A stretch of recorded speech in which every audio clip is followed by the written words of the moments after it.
primero agradecer a los ponentes el ajustarse al tiempo, lo cual es siempre una suerte que no todas las jornadas tienen. Y luego felicitarnos porque disponemos de un tiempo extra para que la gente que está aquí en la audiencia pueda aprovechar la ocasión para consultar cosas.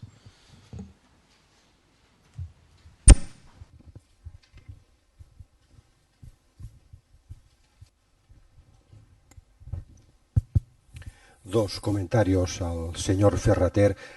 Has comentado que básicamente una página web es un flujo de comunicación.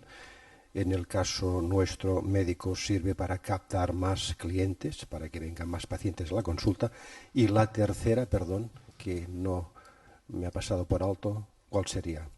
Una, el flujo de comunicación; dos, el captar clientes; y la tercera, negocio e información. Formación.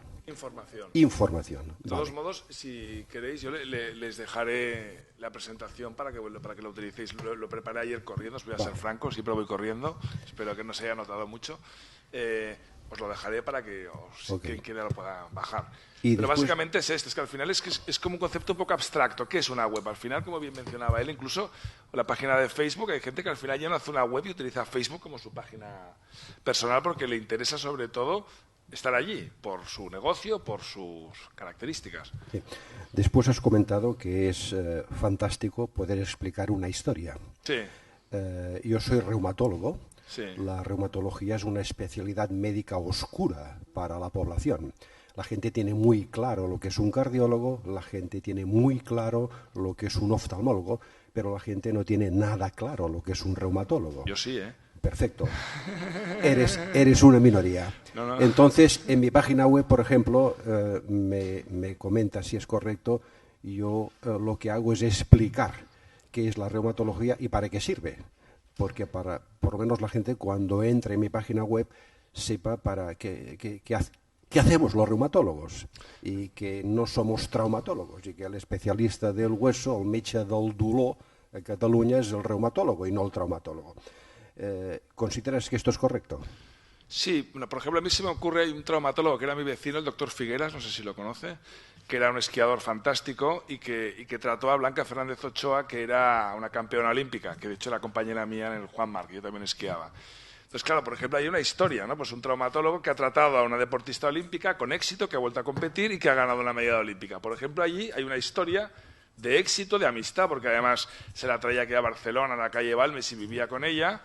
Y bueno, esto es una historia bonita. Yo tampoco quiero caer en la cursilería de tener siempre que estar contando historias. Al final, si yo me rompo una pierna, lo que querré es que el mejor traumatólogo me cure porque no sé, soy golfista o esquiador o deportista y lo que quiero es que funcione. No somos tan frívolos, ¿eh? Al final, yo entiendo que una web médica es una cosa muy seria y la medicina, cuando tratamos de la salud, es casi como el dinero, que hacemos muchas páginas de banco. Perdonad la comparación, la gente con su bolsillo se preocupa mucho. O sea, no puedes frivolizar con un banco, ni puedes frivolizar con la salud, ¿no? Entonces, claro, puede ser...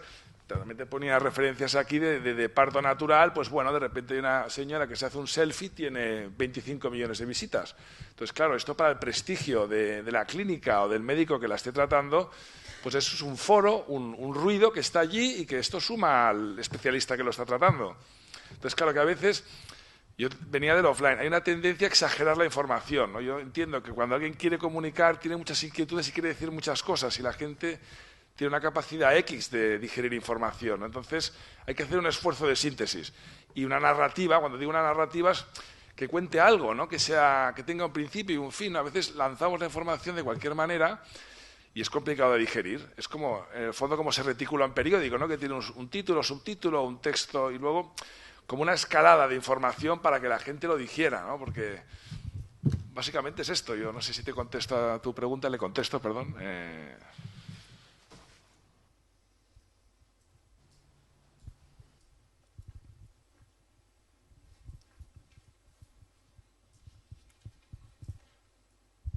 Gracias, ante todo, pues las presentaciones magníficas. Yo estoy interesado en saber cómo se puede gestionar una web médica, digamos, sencilla, y tengo el miedo que ante todo lo que nos han explicado podamos caer en un bombardeo impresionante de solicitudes, de información y demás cosas que hagan que a lo mejor una persona o un centro pueda morirse de éxito. Es decir, nuestro gran problema, al menos el mío, y creo que probablemente es compartido con mucha gente, es el tiempo. Ante todo esto que es magnífico, todo esto implica muchísimo tiempo o muchísima gente. Claro, ¿cómo puede gestionarse una web en centros que a lo mejor hayan 3, 4, 5 profesionales para responder, aparte de su tarea profesional, a todo esto? No sé si esto está planteado o si a alguien más le preocupa. Contesta tú.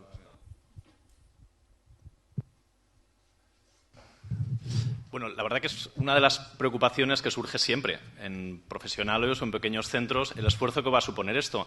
Y además nosotros siempre lo intentamos explicar, porque la voluntad, lo que decía antes, de querer estar en todo, después se tiene que corresponder con un esfuerzo importante. Esfuerzo que podemos realizar nosotros o que podemos delegar. Nosotros llevamos ese esfuerzo a algunos de nuestros clientes y, bueno, pues al final es una inversión que están haciendo ahí que tiene que tener un retorno, ¿eh? Decías, hombre, nos podemos inundarnos. Hombre, lo que tienen que ser esfuerzos que vayan dirigidos a aumentar el negocio. O sea, si todo esto no me sirve para crecer, pues entonces es como cualquier inversión en marketing y comunicación. Vamos a replanteárnosla, ¿eh? Ahora, si me está sirviendo la inversión que estoy haciendo para tener más clientes privados, para impulsar aquella actividad que he empezado en el centro y que no acaba de funcionar, pues entonces es una inversión más que estoy haciendo en marketing y comunicación. Hoy en día, por cierto, bastante coste efectivas, si las hacemos bien. Entonces, por ponerte algún ejemplo, en alguno de los casos que hemos visto, en algún caso que hemos visto, nosotros lo que le exigimos al cliente es media hora a la semana de dedicación.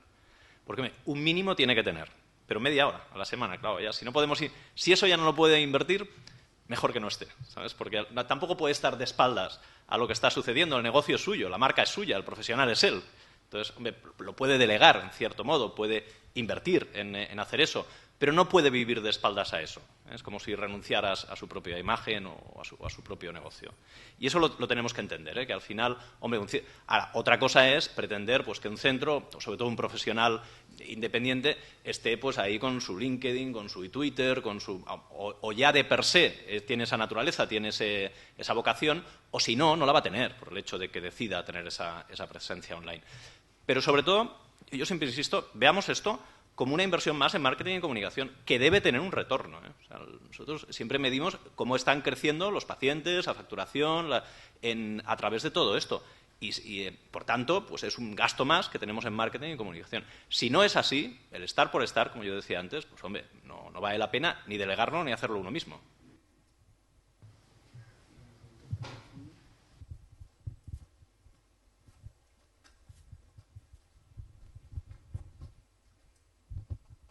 Hola, buenos días. Tengo dos preguntas. A ver, planteaste inicialmente, dijiste para buscar las redes sociales, no invertir en todas las redes sociales. Antes, perdón, felicitarles por la programación que está magnífica.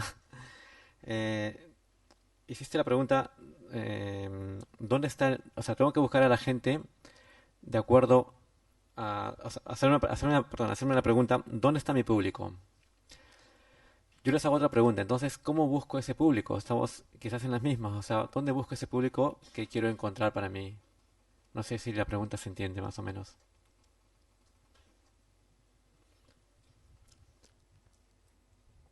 O sea, ustedes mencionaron, explicaron que tengo que buscar en redes sociales, Sí. ya sea en LinkedIn, Facebook, YouTube, pero yo cómo sé que mi público está ahí, o sea, en LinkedIn o en Facebook o en YouTube. Claro. ¿Cómo puedo buscar esa parte? Bueno, Y otra pregunta más, perdón. Más o menos cuántas publicaciones en Facebook puedo hacer por semana o yo qué sé, por día para que esté posicionado o también en los videos de YouTube, en las redes sociales. ¿Cómo puedo moverme? ¿Con qué frecuencia para mantenerme en un rango medio frente a los competidores aproximadamente?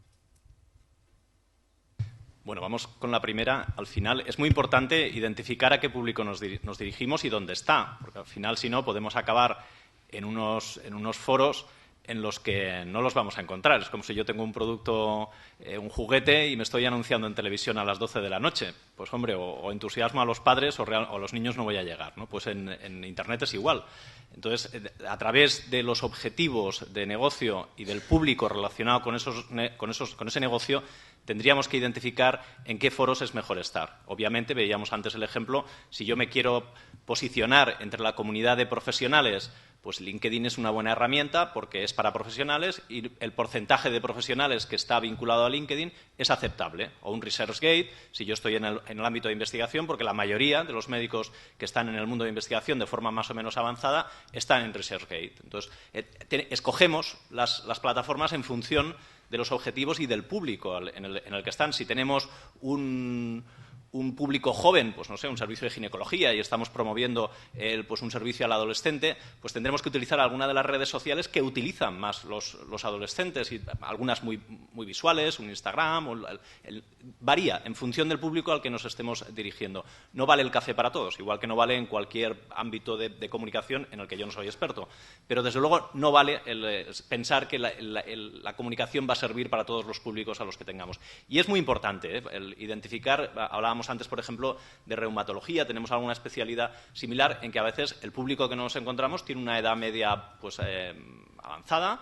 Entonces, tenemos que escoger con precaución qué plataformas utilizamos para llegar a esos públicos o que sean fácilmente utilizables por esos públicos. Y la segunda pregunta que nos hacías, que se me fue, era la frecuencia. Yo aquí seguramente, Rafael, sabes mucho más que tú. Yo puedo explicar lo que nosotros hacemos, ¿eh? Y tenemos marcada una frecuencia para cada una de las plataformas. Bueno, pues que, por ejemplo, en el caso de Facebook es de 3-4 publicaciones semanales. En algunos casos la hacemos diaria, pero bueno, que viene a ser de 3-4 publicaciones semanales. En el caso de Twitter tiene más frecuencia. En el caso de SlideShare depende de la frecuencia con que haya presentaciones disponibles. Pero hay unas pautas que son accesibles y yo os puedo entregar a la organización algún manual de este tipo que indica, dogmatiza sobre la frecuencia que deben tener las publicaciones. A ver, yo le quitaría también un poco de enjundia, ¿eh? O sea, lo importante realmente es que publiquemos con una cierta frecuencia. Lo que no puede ser, o sea, al final, si entramos por ceñirnos a una web-blog, una web que tenga contenidos, que tenga entradas, lo que no puede ser, y eso pasa en la mayoría de los casos en el ámbito de salud, que tengamos una web en que la última entrada con contenido sea de hace 6 meses. Eso no puede ser. O sea, podemos discutir si la frecuencia es una semana, en una web sería una frecuencia aceptable. Una semana o es 3 semanas, pero lo que no pueden ser son 6 meses o un año. O sea, eso denota que tenemos ahí un escaparate, bueno, pues como si tuviéramos una tienda y hace un año que no hemos cambiado el escaparate. Pues es lo mismo. Entonces, esa dejadez es lo que denota que la frecuencia es inadecuada. A partir de ahí, pues hombre, en una web una semana, en Facebook 3-4 a la semana, hay más o menos pues un cierto consenso respecto a ello, aunque desde luego la variabilidad que podemos encontrar en casos de éxito también es enorme.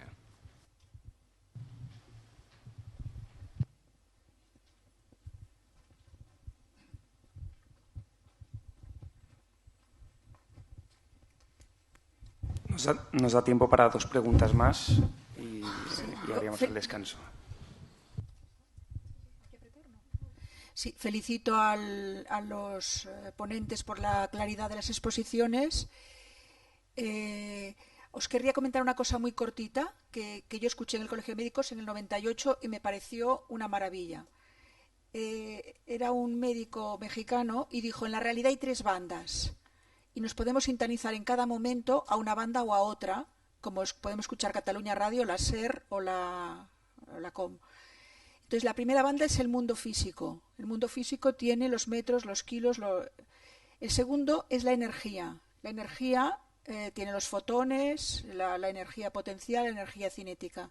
Y Einstein ha relacionado materia y energía con sus conocidas fórmulas y la física cuántica se mueve en esto. Y la tercera banda es la información. Entonces, en la información, la unidad es el byte. Entonces, los problemas médicos o no se pueden arreglar desde el mundo físico, desde el mundo energético, desde el mundo de la información. Tengo mirado, hay terapias físicas como la cirugía, hay terapias energéticas pues como la acupuntura o como hay terapias de información como es la psicoterapia, como es la homeopatía. Yo soy de la sección de homeópatas. La homeopatía es una terapia de información. Y estáis dando vosotros información, ¿no? Entonces, es una maravilla. Las cosas, si se pueden arreglar desde la información, se acaba mucho antes. Hablando se entiende la gente o no. Entonces, creo que está muy bien al colectivo médico el aportar estas estos instrumentos que son muy útiles para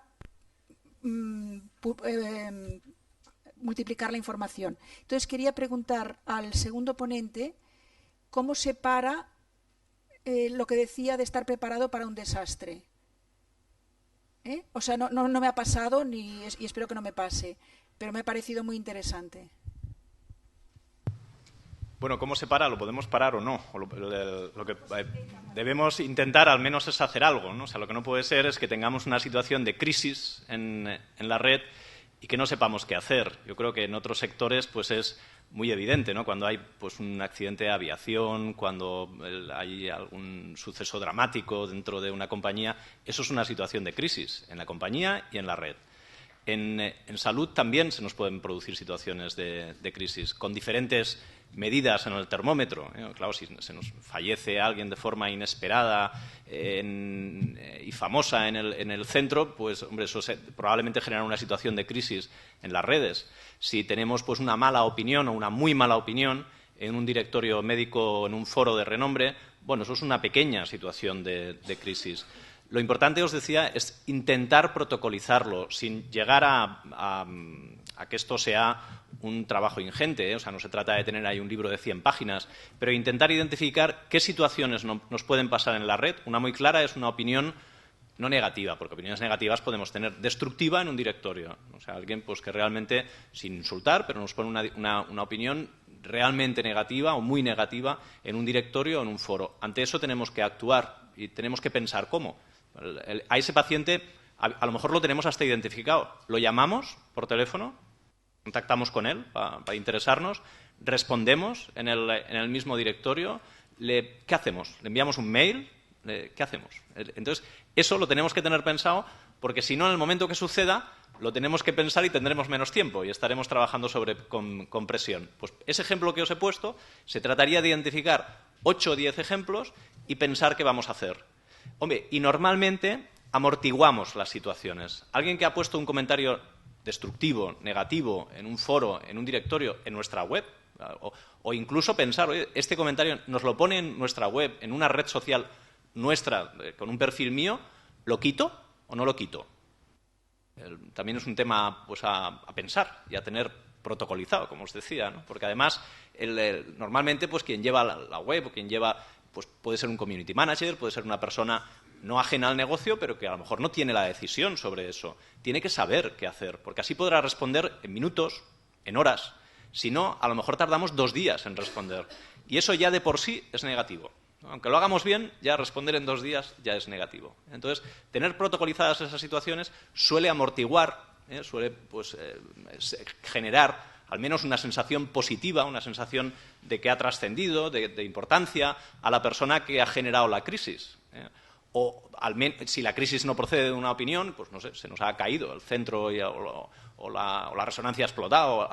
Tenemos que informar a la gente, ¿no? Pues saber ante una situación de estas cómo informamos a la gente, llamamos a los pacientes que venían ese día para explicárselo, enviamos un mail, ponemos una nota en nuestra web, las 3 cosas. O sea, tener 8 o 10 situaciones, no hace falta más, 8 o 10 situaciones identificadas que nos pueden generar una crisis online y pensar qué vamos a hacer para que en el momento que nos ocurra podamos reaccionar con rapidez. Oye, me pareció muy interesante la teoría que expusiste, me la anoto en mi diario privado. Luego, una última pregunta y... ¿Las tenéis, perdón, las 8 situaciones? No son iguales para todos los centros o profesionales, pero sí, yo creo que una casuística de 20 que cada uno puede adaptar a sus 8 o 10 que le pueden afectar más, yo creo que sí. Pero no tienes una diapo.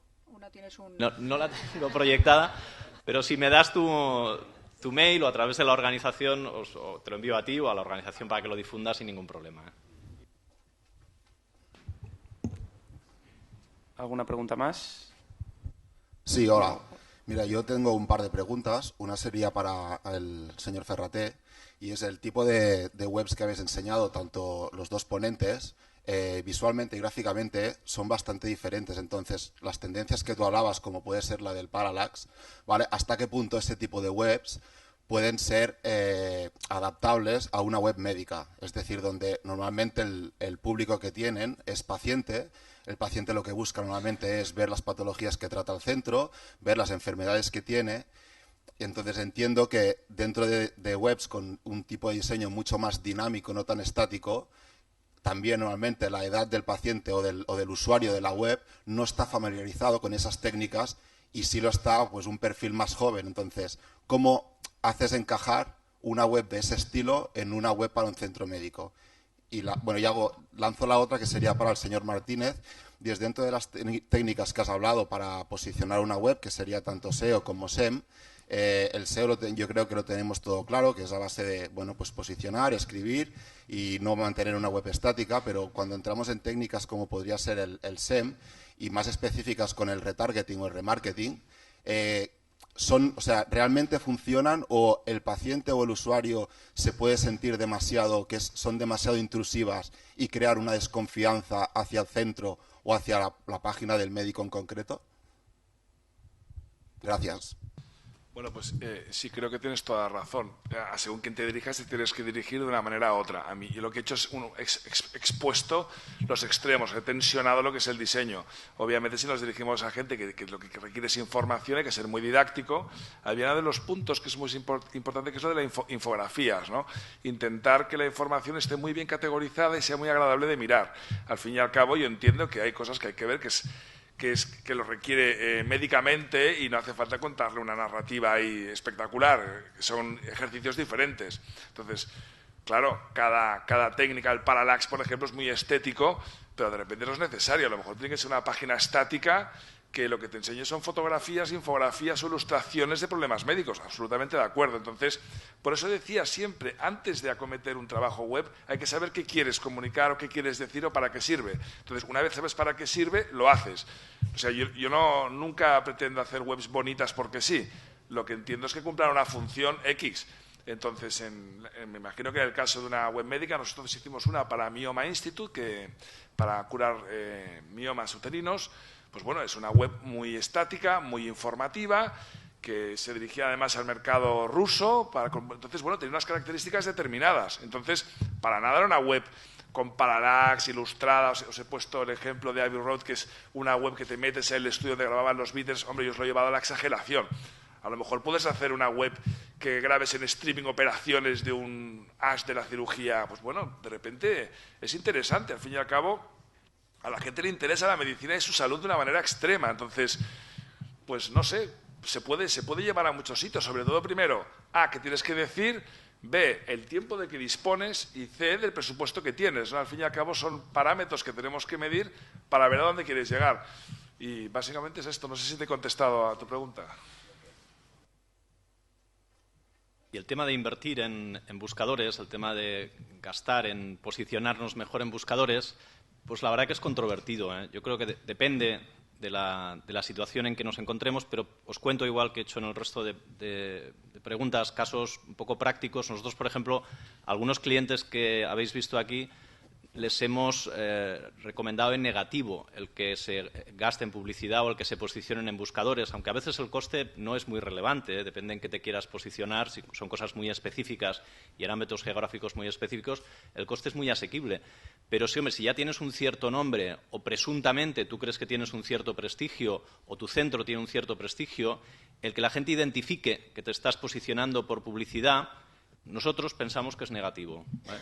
Por contra, si se trata pues de un centro nuevo, un profesional que está pues con necesidad de promocionarse y ganando clientes, etcétera, bueno, pues ¿por qué no? Es una herramienta más. Ahora, no olvidemos que se identifica dentro del buscador que esa es una posición pagada y que hay pues ya bastante gente que eso lo identifica con facilidad y, bueno, puede tener una visión negativa sobre sobre ello. Entonces, depende de la situación. A veces sí puede ser útil, y abundo ya por último, en generar tráfico, ¿no? Pues yo quiero realmente captar para alguna iniciativa concreta o para mi web, generar tráfico de pacientes, de clientes, que después pueda retener, capturar, fidelizar de otro modo, ¿no? Pero con campañas concretas. Y lo mismo en directorios, que más habla de buscadores, pero en directorios sería 3/4 de lo mismo, en nuestra opinión. Muy bien. Veo que hay gente que todavía tiene ganas de preguntar. Igual podéis aprovechar en los pasillos para hacer un asalto a mano armada. Bueno, en definitiva hemos visto que es imposible no comunicar y mejor elegir una estrategia y en todo caso recurrir a la mejor estrategia en función del público que buscamos llegar. Gracias. Tenemos ahora un pequeño descanso y a continuación vendremos con la siguiente parte. Gracias.